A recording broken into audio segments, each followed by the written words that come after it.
Thank you for joining us wherever you are. This podcast episode is brought to you by the Old Ways Actual Play team. This actual play uses the Delta Green tabletop role-playing game rules by Arc Dream Publishing. This actual play is performed by adults and in an adult setting. Listeners should know that this podcast will include mature themes and scenes.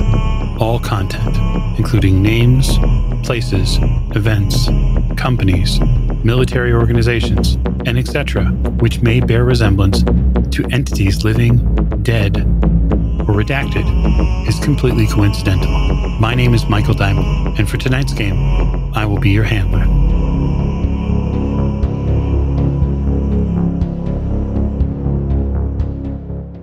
Thank you for joining us again on another episode of the Old Ways Podcast. I am your handler this evening, Michael Diamond, and we are back with our friends and agents in Delta Green. We always like to do, I'd like to thank you, the listener, and especially you, the Patreon supporter. If you've not had a chance to check out what we offer on Patreon, you can at patreon.com/theoldwayspodcast. Jump over to YouTube and subscribe there and keep up on some of our visual fun. And you can also go to twitch.tv/theoldwaystwitch now and see what we're up to on Twitch. And I'd like to get to character introductions, which will now begin at my right. Hey, this is Miranda, and I play Dr. Aaron Weber, Doctor of Chemistry. If my memory serves me correct, I get confused because sometimes I'm another kind of doctor. And, I'm just in a cabin with a dog playing some phone tag, waiting for people to get back to me. They got back to me. I'm feeling pretty good about it. I feel positive overall about the outcome of this phone call. To Dr. Weber's right. Hi, this is Nate. I play Elliot Winters, and Bella's full of breakfast sandwich. I'm thinking about how beloved amalgamated biocarb is in this town and how that might be problematic for us. A reasonable thing to think of at the end of the table. Hi, I'm Allie, and I play Special Agent Joanne Hart, and I don't know it yet. Dr. Weber has ruined everything. Doctor of Chemistry. Last but most certainly not least. Miss Tegan Gilbert, and I'm playing Brett Young Buck Hawking. And you know what? I don't know. I might need to drop the Young Buck. I'm feeling so young anymore. And I got to tell you, I don't even know if I'm solving problems anymore. I feel like I am riding a ride, and I'm just trying to keep these people I sort of care about alive. Okay, fair enough. So we'll pick up essentially where we left off. The last time we saw our agents on camera, Dr. Weber had received the poignant sort of exclamation point of a good old-fashioned phone being hung up in her ear. And there had been some amazing breakfast served to Elliot Winters and Agent Hart at the bar. And I'm not really sure at this point what Agent Hawking is up to, but I'm certain that we'll all find out very, very soon. Dr. Weber, at the sound of the receiver clicking, you hear a struggled sound from one of the nearby rooms. It's not so much a bark, but it is this impatient woof that comes from Bojangles. Oh, I'll go let him out or in, whichever one that he wants. Maybe out and then in, and then out and then back in, if that's what he desires. Yeah, you get up, and Bojangles goes to the back door, and then stares immediately up at you. Yeah, you want to go out, boy? Okay. Yeah, you're okay. I open the door. You open the door, and he takes 2, maybe 3 steps on the deck, and then turns around. Do you want to come back in? Because you can come back in. You want me to go with you? He does it again. He woofs again. Woof. Okay, is little Timmy is trapped in a well. I take a step out of the door to see how he reacts. He bolts into the backyard. Oh, heck yeah, little Timmy is trapped in a well. I will follow him. Okay. You follow him. He doesn't really go too far afield. What he does is begin to get a lot of the internal energy that's been built up out. And he runs his head off basically for 2 or 3 minutes back and forth, cutting across the yard.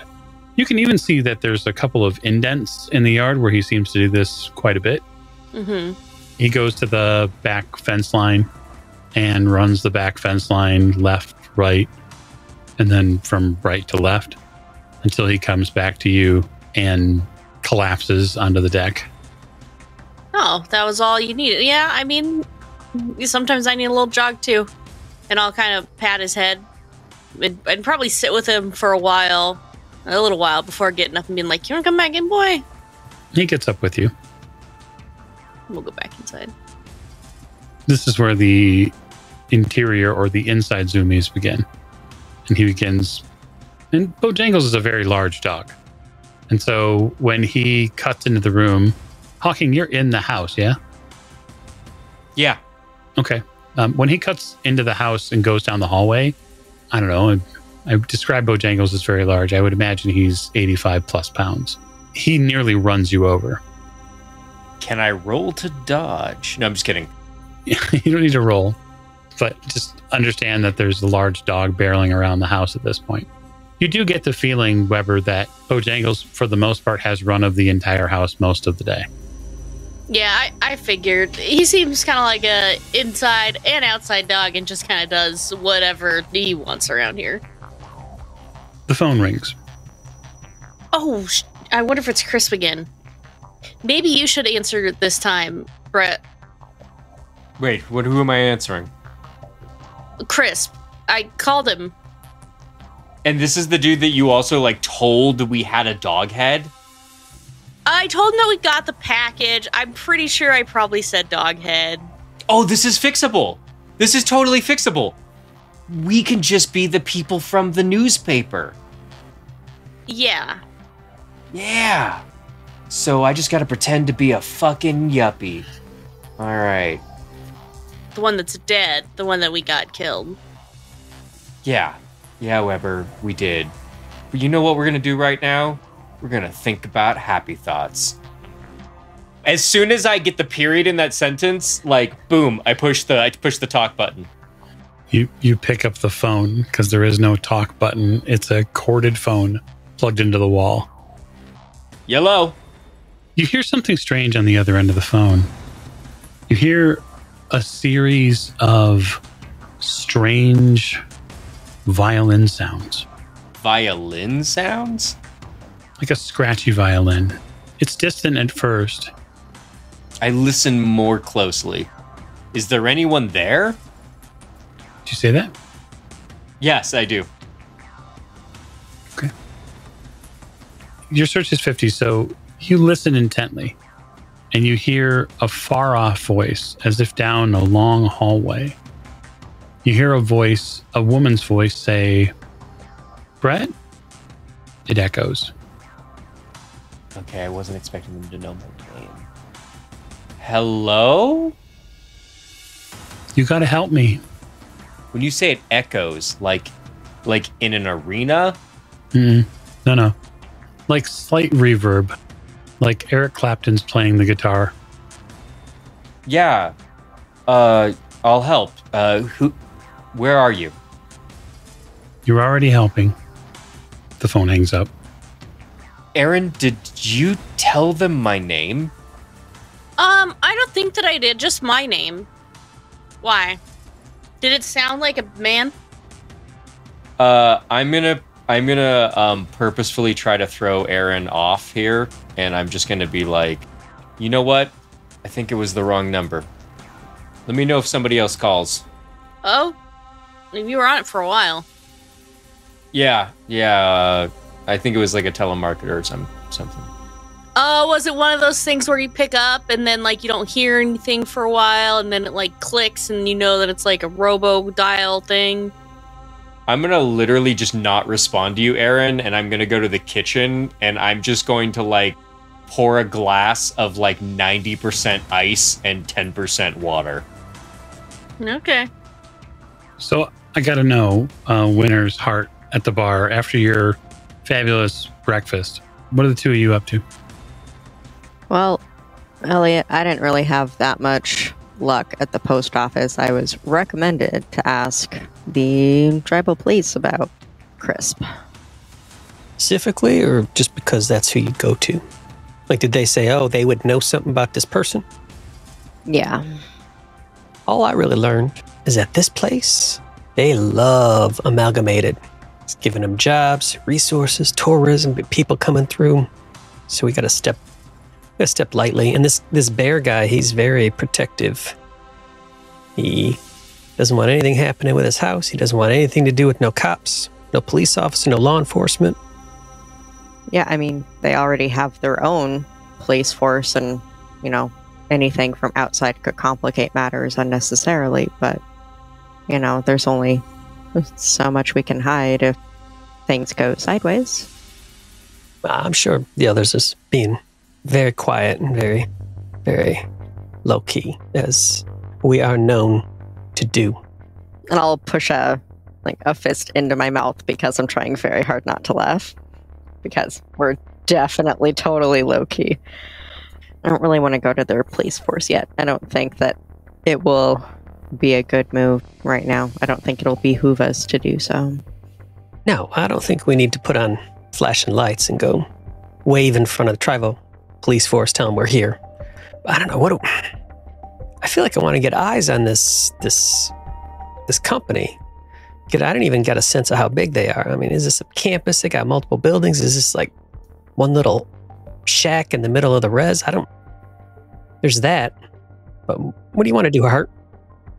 I think eyes on the building is a good idea, provided that, so the problem is that in a place like this, low-key isn't really a thing that we have the ability of. When you have less than, 10,000 people, even more than that, everybody knows everybody. So our movements are already going to be kind of tracked, even if it's not suspicious necessarily. We're in a town of, less than 1,500 people, Winters. How much do you think we're going to get away with without piquing interest?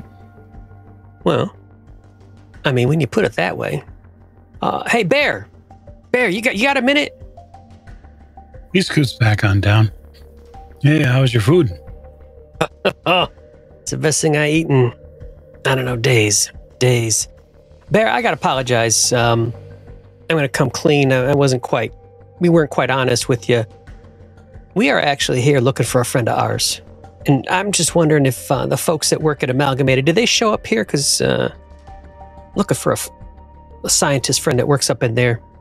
I'm just wondering if, he might roll through here. Most of the brain types don't even come this way.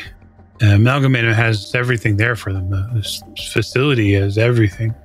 I mean, they'll usually eat lunch and dinner there. And then sometimes they come back this way when they got to go home or something like that. But they sleep in shifts up there. I don't really know. I've never actually been inside the place. Damn, you make it sound like a company town. They got all their own stuff up there. Keep them all isolated. Years back, they tried getting in here. They tried putting people on the town council here, and they tried changing things. He sort of makes a strange look around the room. They wanted to divert highways and stuff like that. They wanted to change some things, and the locals here, we don't have anything to do with it. So past that, they haven't bothered us. But I try to keep my nose clean around them. I appreciate everything that they can do for us. You said you were looking for somebody. Who are you looking for? It's a small town, bud. His name's Crisp. Chris. I've got a friend back in the city that's worried about him. Sent him sort of a letter that got him a little bit anxious, so we told him, we'll come out. We were doing a road trip anyway, and sort of our thing is to take a look at places, and so we'd swing by and see if we could just chat with him, make sure everything's okay. Well, you folks got it all, don't you? You got time and money to come check out somebody after a letter. That's amazing.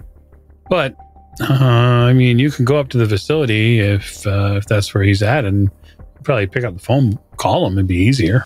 If they don't pick up the phone, then maybe stop by and share your concerns. I'm sure the local res would help you out as far as any kind of legal trouble might be. Yeah, I think you read me. We're trying to have a conversation with the fella before we get anything escalate anything. We don't want to start nothing if there's nothing to start. So you know how it is. I do. Wallace won't make any big deal out of it, though. I mean, that guy's in here pounding him down 2-3 nights a week. He's burglary, stolen property. He's not going to go raise hell. You can go check him out at the police headquarters. It's not too far. Hey, Hart, is that whoever you talked to at the post office, is that who they suggested? I wasn't recommended any name. Just a check-in.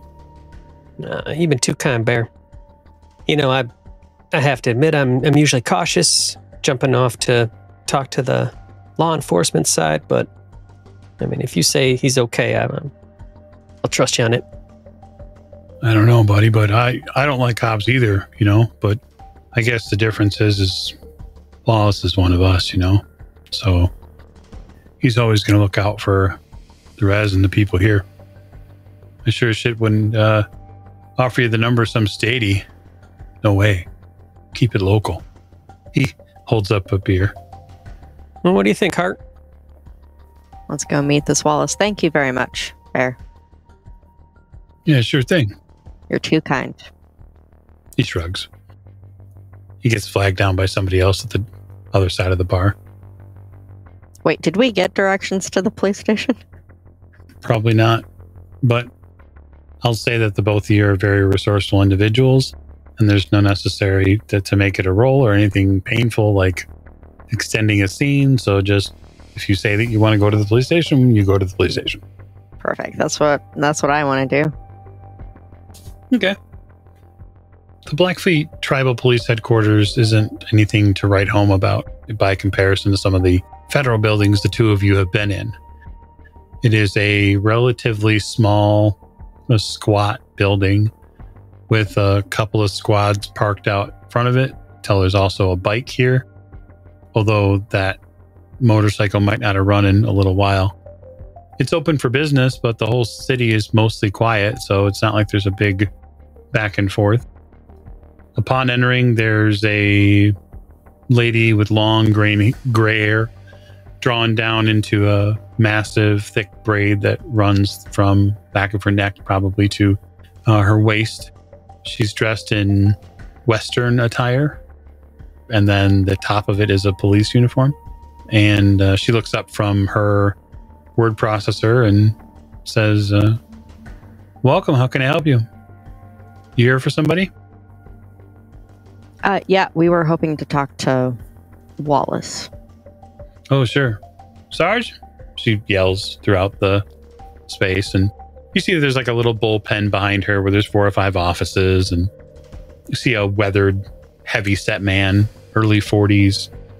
He comes out in what we would affectionately call a Canadian tuxedo, including cowboy boots and a big black cowboy hat. He comes out and he's got a little styrofoam cup of something in his hand, and he says, yeah, Jim, what is it? There's people here to see you. I guess it's time to act professional. He chuckles and goes back to typing on the word processor. Yeah. He scoots through the bullpen. You can see he's pushing chairs out of his way because he's got a little girth to him. And he flags you over with a open hand.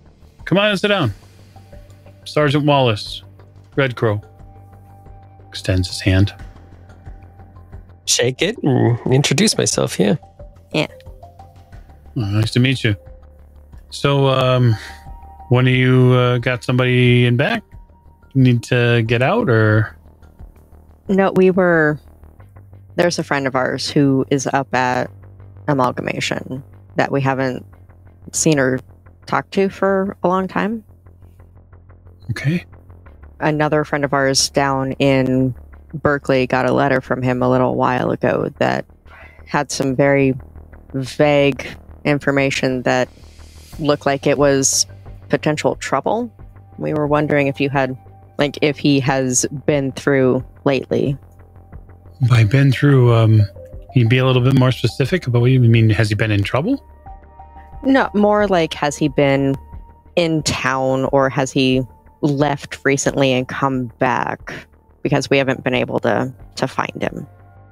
Well, I'm not sure if you know how much you know about police work, but we tend not to track people who live here day by day. When they do something wrong, I get involved. This fella do something wrong? I don't know. You need to roll human immediately. Absolutely. I got plenty of that. Good, because you're fucking lying. Yeah, I know. I've been lying my ass off the whole time. You know what? I'll take a 42 under 50. He looks you a little critically for a moment, just sort of narrows his eyes. Okay, this fella got a name? Arnold Crisp. Arnold Crisp. Yeah, sounds like a guy that would work up at that place. We don't get a lot of Arnolds around here. He turns to the secretary with the gray hair and says, Jenna, can you tell me if we got anything on a Crisp, say, past 120? There's a very light sigh from her as she gets up and goes to a nearby file cabinet and begins piecing through it. Might take a minute. Our records aren't as speedy as maybe you folks are used to. If he's not in a 120-day file, it means we'd have to go deep into the records and look into this fella's act. Have a pretty darn good reason to do so. You're just friends of his looking for information? Yeah, information from him specifically. Okay. So, Handler, has he clocked us? Like, does he suspect that we're law enforcement? You have no idea. Okay. He gets his own rolls. Yeah, that's true. So, can I get you some coffee or something? Oh, water, if you don't mind. Oh, sure. Water fountain's right over there. He points. Marvelous, and I'll get up and go take a drink. Calm my nerves a little. That's your wife? He says to you, Elliot. Oh, no. No. Colleague. I guess if we was working, it'd be sort of one of those work relationship things. Who was up? We're renting this house at Bear's. I think Bear's mom's. Oh, yeah, I know that place. Yeah, so we're renting that place. We was up at his place, as his bar, asked about Crisp, and that's why we're up in your hair. I think if he's not in 120, that's fine, because that's really what we're looking for, is if he's been in any sort of trouble recently. Just sort of worried, but we don't want to get him anxious or worried, and so that's why we're taking this sort of roundabout route first. But if it looks like he's in trouble, yeah, I'd like to go track him down, have a conversation, make sure everything's okay, see if we can help him out. And Bear said, small town, you would know. I'm going to make me a roll. That's why Nate's trying to be careful with what he says. Everything was true. Everything was 100% true. I have no reason to doubt that it was anything but true. Sometimes it's not what you say. It's how you say it. Ooh, it's a 33.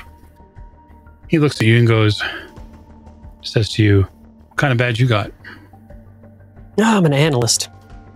Used to do more field work, but as of lately I do a lot more research, a lot more hacking away at a computer. It's better for my nerves. No offense, you just got that feel. I understand. Actually, you know what? I'll take that as a compliment, Sarge. Thank you. You should. It's all about protecting people, right? Felt like it was like that at some point, sometime. I mean, now I'm putting together, RICO cases, and now I'm putting together paperwork on these things. So these things, Sarge, these things are ridiculous complicated, totally different than anything, but I'm pretty good searching and writing up documents, putting together stuff. So that's how I spend my time up in Utah, beautiful country. I've been. So this fella, he got a letter, or he sent a letter? He sent a letter to a buddy of his in Berkeley, and I saw the letter. It was weird. I mean, Hart, my friend Hart, she was being, respectful, but a little worried the guy might have lost his marbles up here, and I don't think, maybe not dangerous, but when I read it and thinking about things that I know, man, it's almost a wellness check. A non-law enforcement wellness check is how I'm thinking of it. And a nice little trip out. I might do some camping if I can get out there. That does happen up here, vast majority of people that come up here come back refreshed, healthy, happy that they got to see our little slice of the earth. But some people, the stillness gets to them. Some people can't handle it. Last night I was staring up. That is a hell of a lot of sky and stars. So I sort of get it. Well, you got this letter on you? I don't think I do, even if I wanted to hide it. Who has the letter? I don't know. It's a letter, yeah, but you also have the postage from the U.S. mail as far as who sent it. That I have on me. That was linked to, obviously, a name that Chris wrote on there, or what you're assuming is. You come back over, Hart. The tap water here is pretty good, actually. Yeah. No, refreshing. And I'll sit back down. I was just telling Sergeant about the letter we got, and he just asked me if I had it on me, and I do not have it on me. No, I don't. I'll give Hart a meaningful look.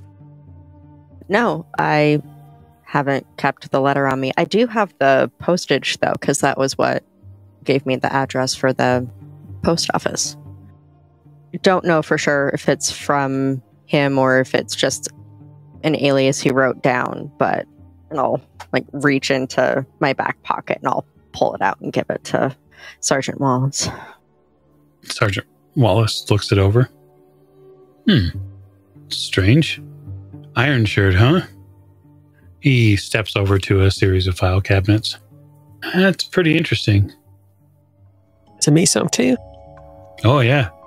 Thomas Ironshirt's not the smartest guy here on the res. He isn't even the best looking. He's not the toughest or the meanest. Got a long string of high school and, excuse me for saying, but junior high school pregnancies. Racked up a few acts of vandalism, public brawls, but his real bread and butter is theft. He's got two pals he runs around with. Jacob Left Hand, Charles Lowhorn. Suspects in probably over half a dozen burglaries on the books. Left Hand's not too bright. I don't really see much of a future for either one of them outside of the Montana Department of Corrections, you know. Lowhorn's the muscle. Left Hand's just some ugly fucker who can't catch a break. So they turned to crime. They started low. They started busting up shops. They did a couple of late night thefts. They broke into cars. Shit like that. Small time. And they moved on to homes and businesses. They go after high-end stuff, anything they can get their hands on. They love going after tourists. We had a recent theft from a John Deere dealer nearby back on July. I haven't been able to locate them since. I've been looking for them because I'm ready to pin that John Deere theft on them. I can feel it. I know it was them. But even Iron Shirt's girlfriend, Lynn, she says she hasn't even seen him either. I guess the only thing to hope for is that they pulled up stakes and they've gone somewhere else. You're interested in digging into them, I can show you where to go. When was the last time you caught eyes on this small-time caper fella? June. Oh, okay. That's why I say maybe they caught up and went someplace else. You know, Browning's not the biggest place, right? 1,300 people, sometimes 1,400 when the tourist season comes in strong. People don't usually disappear for months on end unless they go up into the mountains or something like that. And even then, people notice because you're buying a shit ton of supplies to make sure you can make it through. We get all sorts of these, survivalists that think they can survive off the land up there. And half the time I'm called in to pull one of them out off of a bunch of rocks after they've starved themselves for a week trying to eat berries. So when you said that Iron Shirt's girlfriend was Lynn, is that the Lynn that's on the receiving end of the postage? I don't think so. Her last name's Crystal Stone. Got it. Okay. Thank you. He hands you information about where you can find each of the last known addresses of the three of them. This is Super helpful. Sergeant, I'll tell you what, we ain't going to do anything untoward or illegal, but I will check in with you. Let you know if we see anything strange or weird or anything that you might need to know about. I appreciate all this help. Yeah, and if you do catch a whiff, if you would, send it back my way. Make sure we stay informed here. If you find anything out, I'd like to go where these three are, because I'm real concerned that they're just laying low. Yeah, it don't sound like the type to have resources to just pick up and go, so... No, definitely not. I'll let you know. Thank you. Thank you. He shakes both your hands. So back at the house, what are the two of you doing to pass the hour or so that goes by, if anything? Roughhousing with the dog? Oh, yeah. Probably, yeah. Fantastic time. Doing a little juking side to side. Yeah. Yeah, once you get Bojangles revved up even more, he tries to basically terrorize the entire house. He bites on the couch and... I feign being bothered by that. What are you doing? What about you, Hawking? So the main line for the house is the call line. The house, we got the call on, right? Mm-hmm. Okay, sweet. And like, for those of you that don't remember, every phone in the house accesses the same line. Is there like a bedroom that has a phone in it away from the good doctor? Yeah, absolutely. All right, sweet. Who are you going to call? I'm going to star 69 and call back. You call back. It rings. Probably for at least a good solid 30 seconds. And then you get a message from the operator that the number's been disconnected. I'm going to pathologically keep redialing. Okay. Pathologically. I'm going to keep redialing, maybe take a piss, redial some more. I don't know. But it's just like, that's essentially what I'm going to keep doing. Like, I'm freaked out a little bit from that phone call, and I'm feeling a little detached from reality. So that's how I'm going to cope. Okay. You begin to cope by war dialing. I mean, eventually you will continue to get successive messages that say that the number's been disconnected. Yeah. No, I expect that to happen as a player. As a character, I feel compelled to do this. Okay.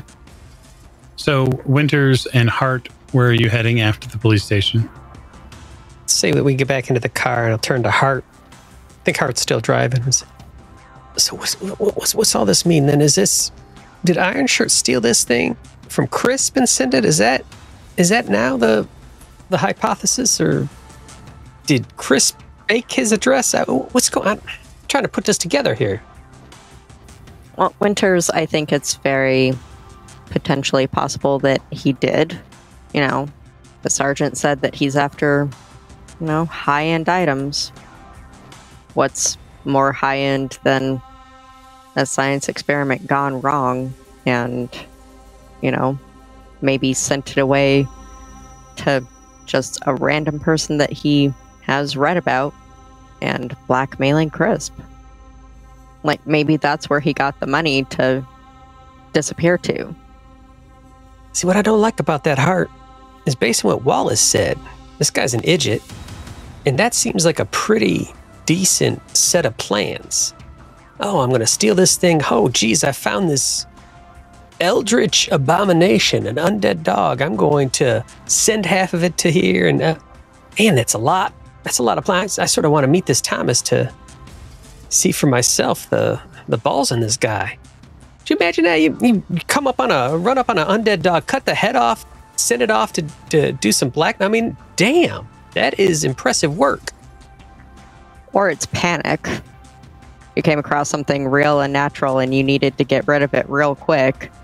And, if somebody, is wandering around trying to find it and they find it and you happen to catch them, it doesn't take brains to basically say, oh, well, this is gone. If you want me to stay hushed up about it, you're going to pay me money. It doesn't necessarily have to be a grand thought out plan. Maybe. Idiots can come up with something on the fly. That means Iron Shirt, in his panic, said, oh shit, I gotta package this up correctly for the U.S. Postal Service and I gotta get it to the post office. Damn. Again. Yeah, I mean, the other option is that maybe Crisp really is behind it and he told Iron Shirt to send this thing and then gave him a shit ton of money to go and lay low. That's also potentially very possible. What this also says is we need to be very careful, not contact Crisp anymore, because now this other player's here, so this Crisp guy he might just be a patsy, he might be nothing. Iron Shirt's gone, oh, you know what, I'm going to go rob from them scientists because they getting paid money every other week. Smart. That's what I would do if I was a small town crook. Find something he didn't think, so Crisp might have nothing to do with, Crisp might be all in on this. And in my head, I had put Crisp on the good guy side, if there's such a thing.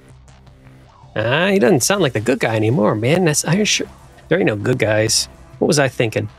That's very optimistic thinking, Elliot. I was definitely thinking that Crisp was, at best, a neutral party. Yeah. Oh, I thought he was trying to expose something, like a whistleblower. But I should have known better. It's like I forgot all the lessons of the last couple of years. And I'll just nod, like, yep. We have learned that whatever weird shit we keep running into, there aren't really good things involved with it.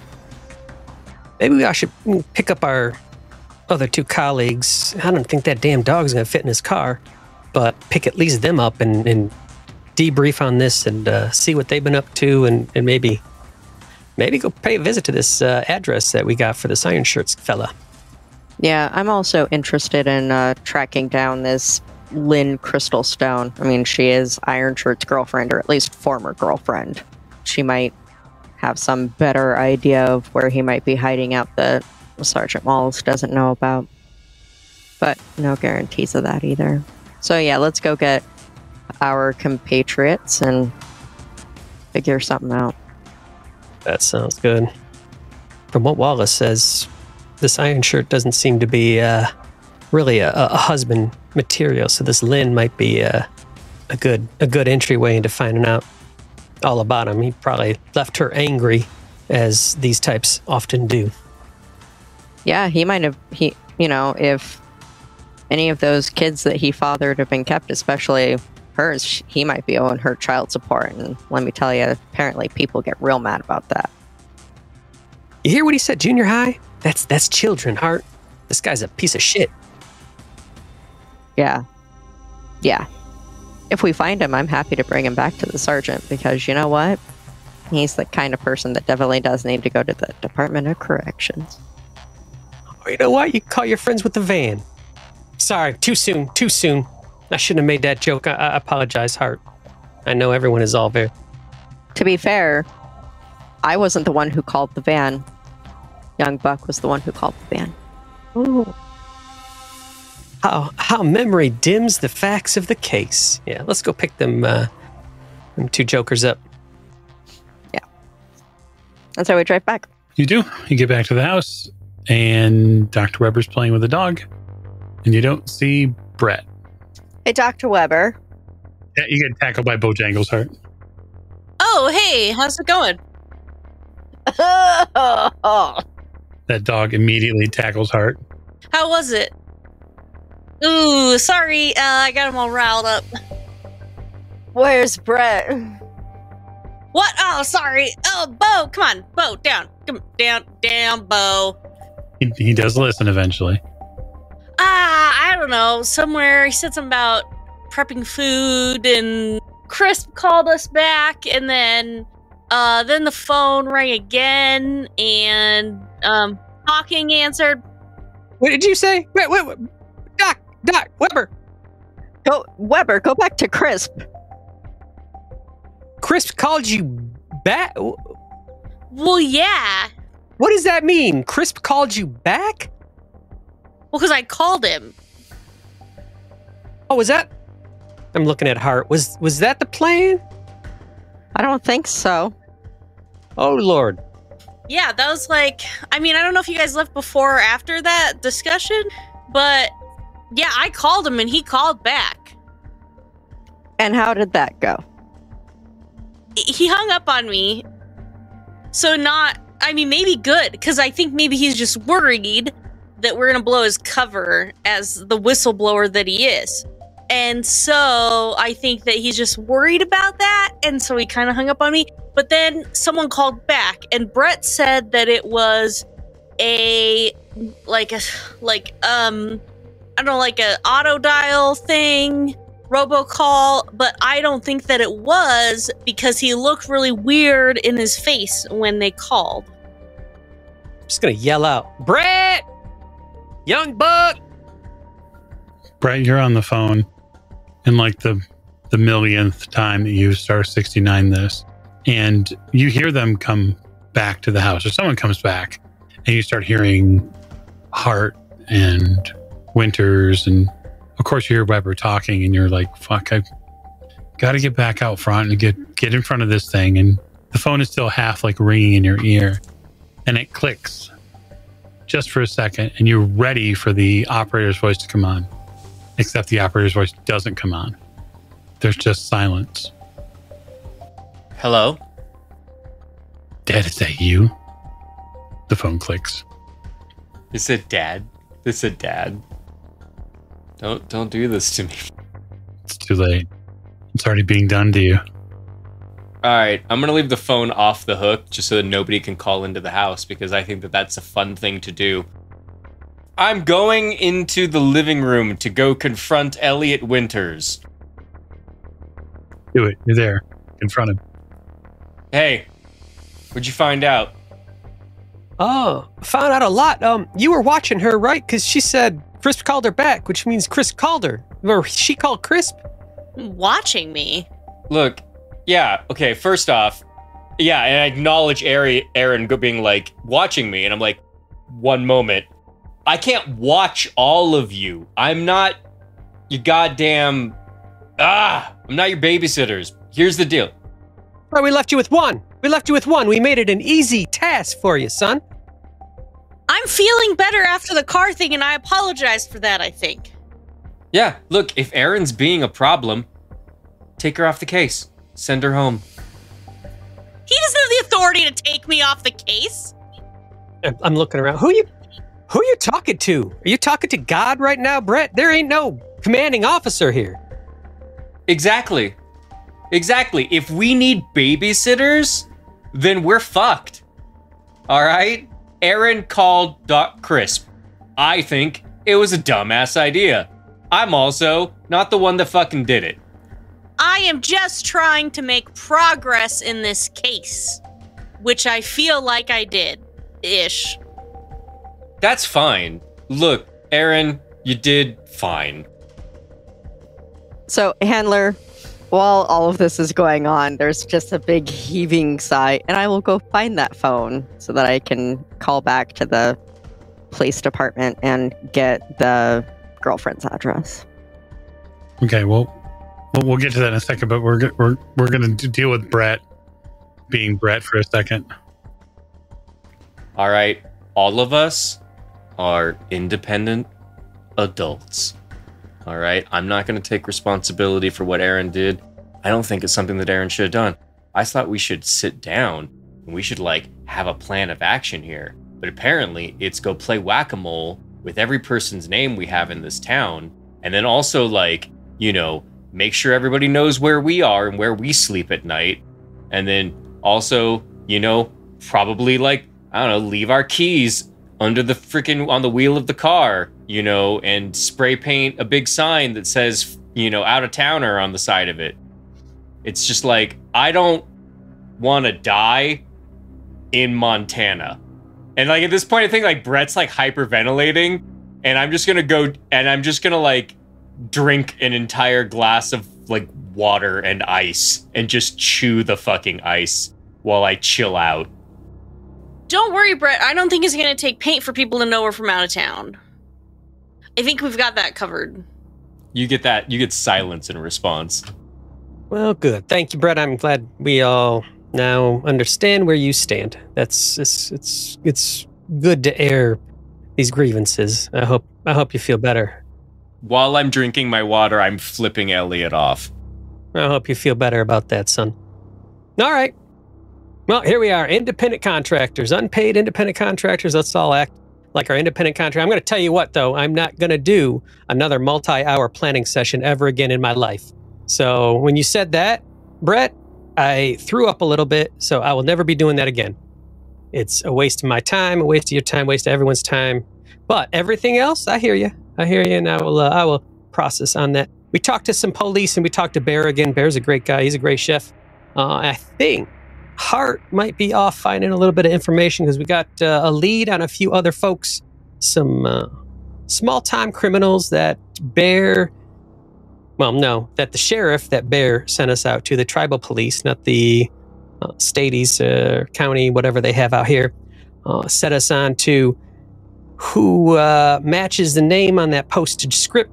Now, whether or not that name is real or was just put out there, who knows? But what's interesting is these fellers was raising ruckus and then they went missing a couple months ago. Timing is a little bit suspect. We've got a name of a girlfriend. We got a name of a couple of them. We're going to go try and squirrel out a little bit. There could be a possibility that these small timers actually stole this thing. Who are these people? They are a couple locals who are up to no good in a very small way in the area. Thomas Ironshirt, his girl Lynn, something or other. Ironshirt's the name on the paper. Exactly, that's what I said, Brett. Yeah, that's who Crisp was using as an alias. You telling me it's not an alias? It's an actual person. It's an actual person, which is sort of weird to me that he would make it so obvious, and so that's why we want to take a look into this. Package was labeled of a real person's name. Mm-hmm. And the letter was written by Crisp, or was it there was a letter in the box? Was that written by Crisp or by Ironshirt? Since I ain't Miss Cleo and I also am not a handwriting expert, I cannot tell you the answer to that question that you're asking me right now, Brett. I just can't. Okay, so hold on. I have a question here. The box, it was sent and addressed. The sender was Ironshirt. Correct. Okay, there was a letter in that box. Was the letter signed by a person? No. Crisp was on the mailing list for the newspaper that we broke into. So we assumed since Crisp was in Montana, this lead is based on assumption alone. Wallace also told us is this kid is known as a thief, B&E guy going after tourists, and what better target than a scientist working up at the fancy biotech firm on the res. So some of this makes a little bit of sense. Did we get an address for Crisp yet? No, he didn't give me his address. Do you think that maybe he stole the dog head then off of Crisp and then mailed it to Linway? No, I mean, like, we don't have an address for Crisp, but we have no. We can get we can check local white pages and see if maybe we get lucky on either one of these two people. Well, Wallace gave us contact. He gave us information for these folks, so we can drive out to Ironshirt's. Oh, we got Ironshirt's address? Yeah, he's gone missing for the last couple of months, but yeah, we got that information from the tribal police. Yeah, let's go fuck some shit up.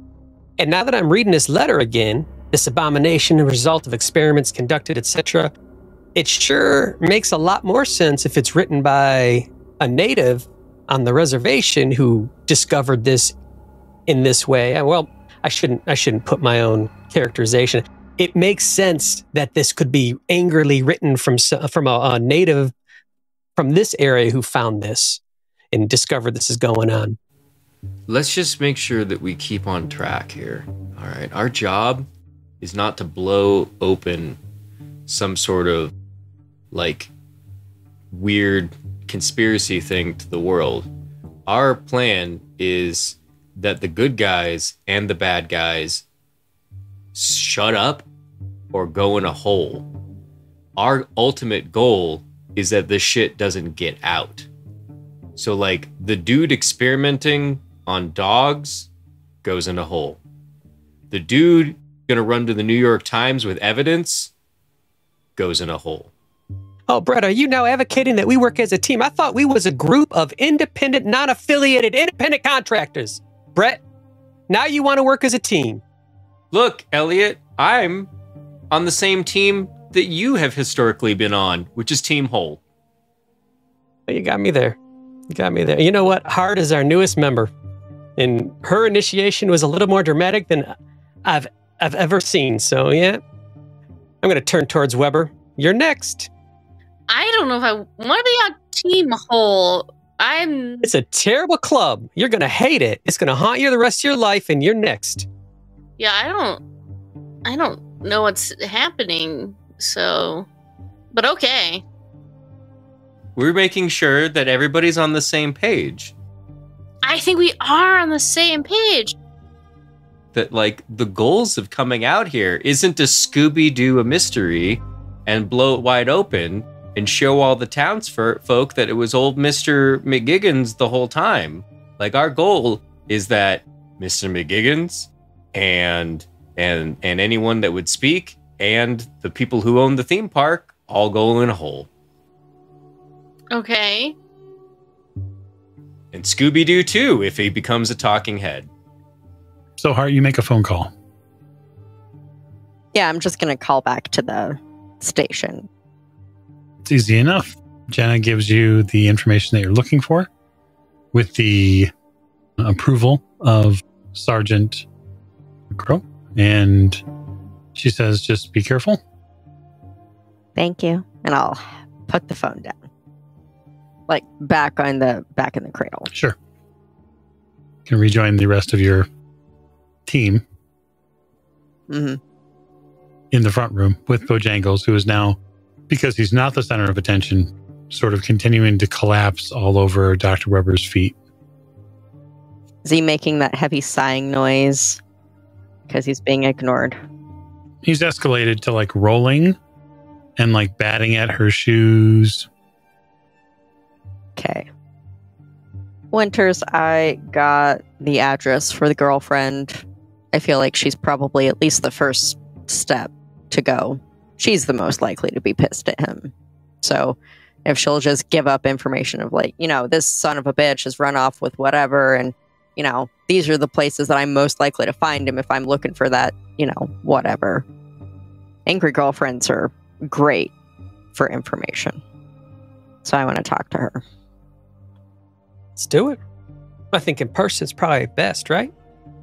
We don't want to call her up on the phone. Yeah. No, and I got her address, and I'll hold up the piece of paper that I wrote it down on. Cool. We want to roll up on the site.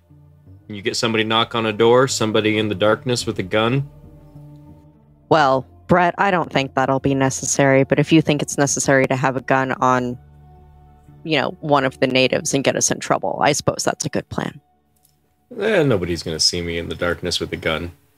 And I'll just walk out the door and head to the car. Like, I can't be fucked with this right now. Let's go. I'll follow. Sounds like a field trip we'll all get to take next episode. So thanks for joining us on this episode of the Old Ways Podcast as we're continuing our fun in Montana with our Delta Green group. We'll be back with you next episode. So stay safe and don't end up in a hole.